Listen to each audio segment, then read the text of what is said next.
Hola, mi nombre es Julián y hoy vamos a hablar sobre el ciclismo, especialmente en la articulación coxofemoral, la cual es una articulación en artrosis sinovial y nos vamos a especializar en ligamentos, músculos, leyes, palancas y lo que pasa haciendo esta actividad a nivel molecular.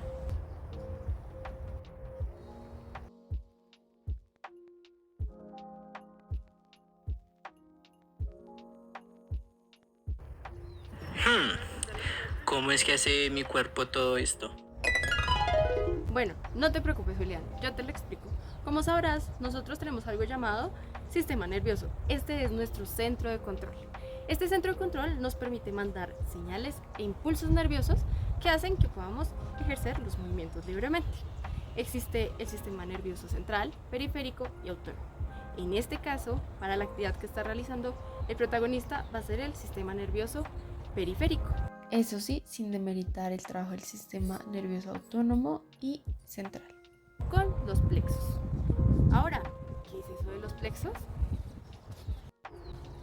Bueno, los plexos son una red de filamentos nerviosos.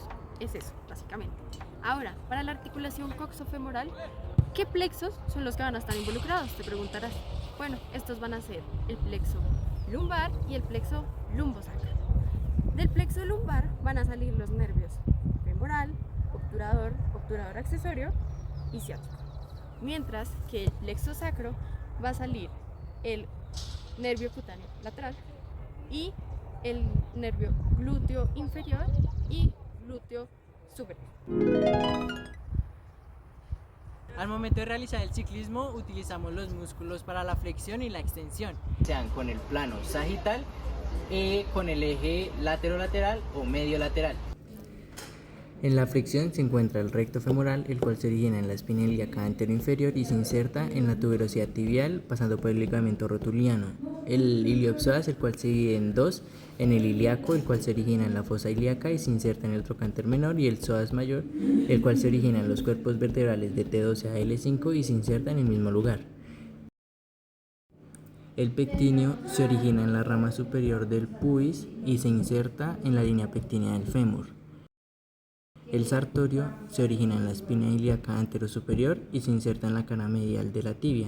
Y el tensor de la fascia lata, el cual se origina en la espina ilíaca anterosuperior y se inserta en el cóndilo lateral. Ahora los que nos ayudan a la extensión es el glúteo mayor, el cual se origina en la línea glútea posterior y se inserta en el tracto iliotibial. El semimembranoso, que se origina en la tuberosidad isquiática y se inserta en el cóndilo medial de la tibia. El semitendinoso, que se origina en la tuberosidad isquiática y se inserta en la cara medial de la tibia. Y el bíceps femoral, el cual se origina en la tuberosidad isquiática y se inserta en la cara lateral de la cabeza del peroné. Hay dos planos importantes, los cuales están con dos ejes para hacer abducción y aducción, que es abrir y cerrar la pierna, los cuales se dan en el plano coronal con el eje antero-posterior. Hey, pero un momento, yo quiero saber un poco más acerca de la abducción y la aducción. Bueno, cuando Julián se sube a la bicicleta realiza una abducción, es decir, que abre la pierna para poder subirse en ella. En estos se utilizan los músculos del glúteo medio y del glúteo menor. Estos se originan en la superficie externa del coxal y se insertan en el trocánter mayor del fémur. Cuando Julián ya está en la bicicleta debe realizar una aducción, es decir, que cierra más sus piernas. Esto para lograr tener una estabilidad y que no se caiga de ella.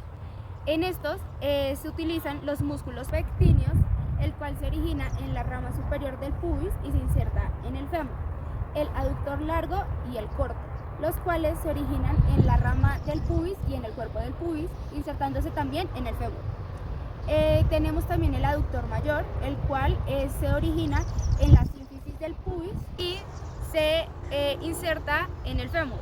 También por último participa el músculo grácil, el cual se origina en la sínfisis del pubis y este se inserta en la tibia. Ahora, como mis compañeros ya habían hablado respecto a los músculos, tenemos que hablar obligatoriamente sobre palancas. Todo el mundo sabe que la palanca en el ser humano se clasifica por articulaciones.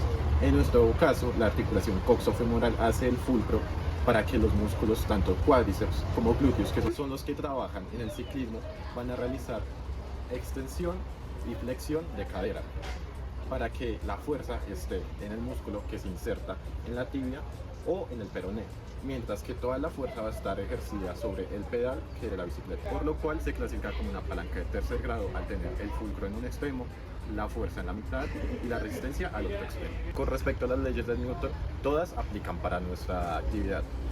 La primera se basa en la inercia, que un cuerpo se mantiene en movimiento uniformemente rectilíneo o en reposo hasta que una fuerza externa lo haga moverse.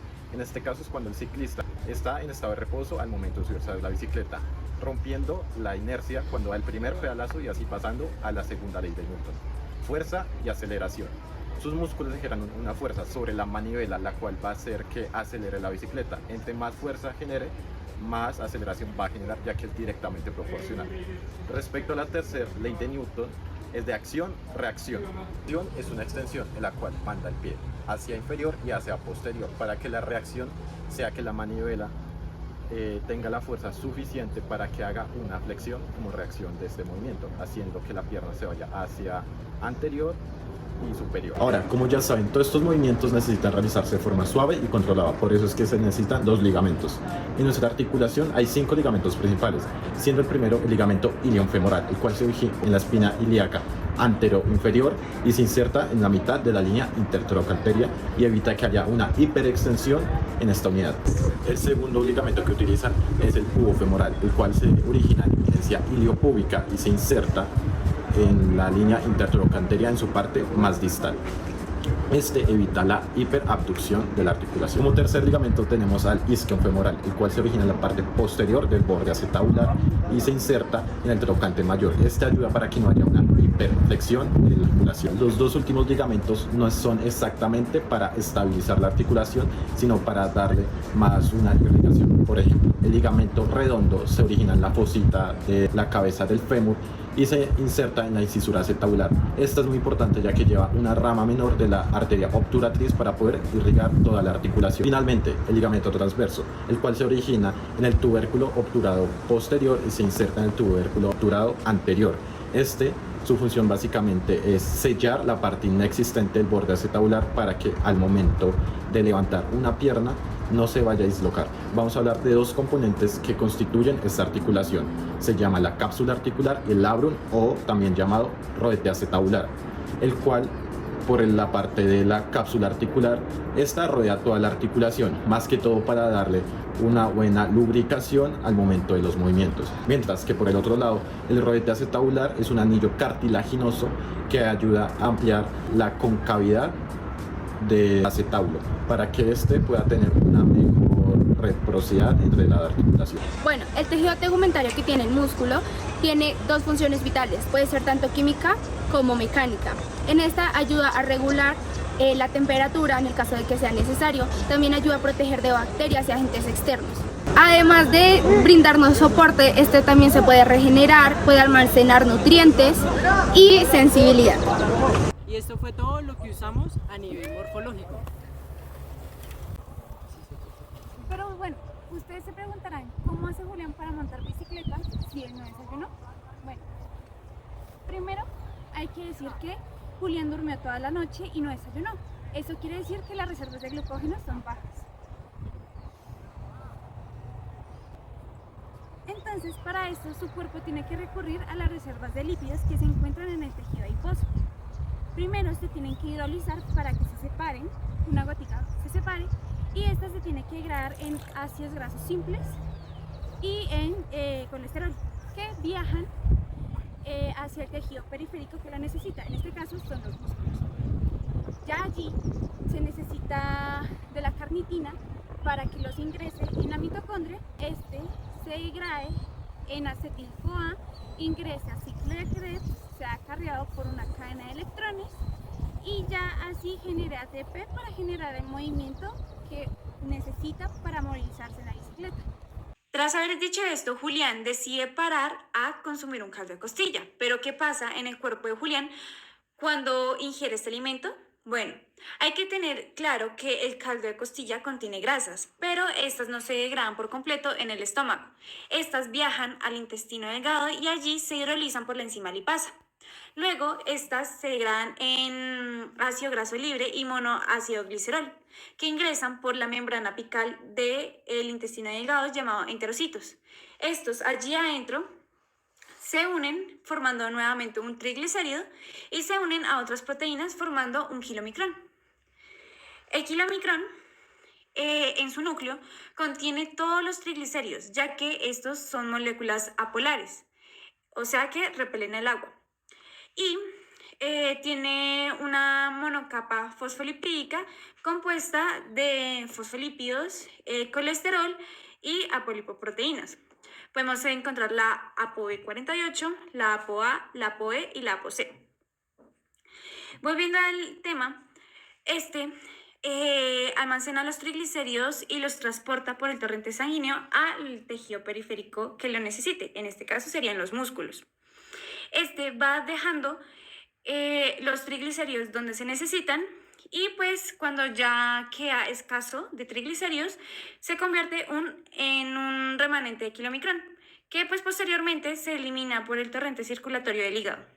También hay que saber que el kilomicrón tiene un diámetro de 75 a 1200 nanómetros y que tiene una densidad de 0,930 gramos por mililitro. También tiene una composición del 1 al 2% de proteínas y del 98 al 97% de lípidos. Ahora vamos a profundizar un poco más en todo este tema de ApoA, ApoB, ApoC. ¿Qué es todo eso? Bueno, estas apoproteínas que se encuentran en la membrana del kilomicrón tienen distintas funciones que ayudan a esto. Para empezar, la ApoA se encarga de ser como un guardián protector de los lípidos que se encuentren dentro del kilomicrón. A pesar de esto, hay muchos tipos de ApoA, lo cual hace que cada una tenga una función metabólica distinta. Además, tiene una estructura helicoidal. ApoB48 es realmente una mutación de ApoB100, gracias a una falla en su ARN mensajero. Bueno, ¿qué hace ApoB48? Esta facilita la recepción de lípidos en los tejidos que contengan miocitos o adipocitos. ApoC tiene la capacidad de activar ciertas enzimas que ayudan a la degradación de los lípidos. Por último, la apoproteína E. Esta fue la que decidimos utilizar principalmente para nuestro proyecto.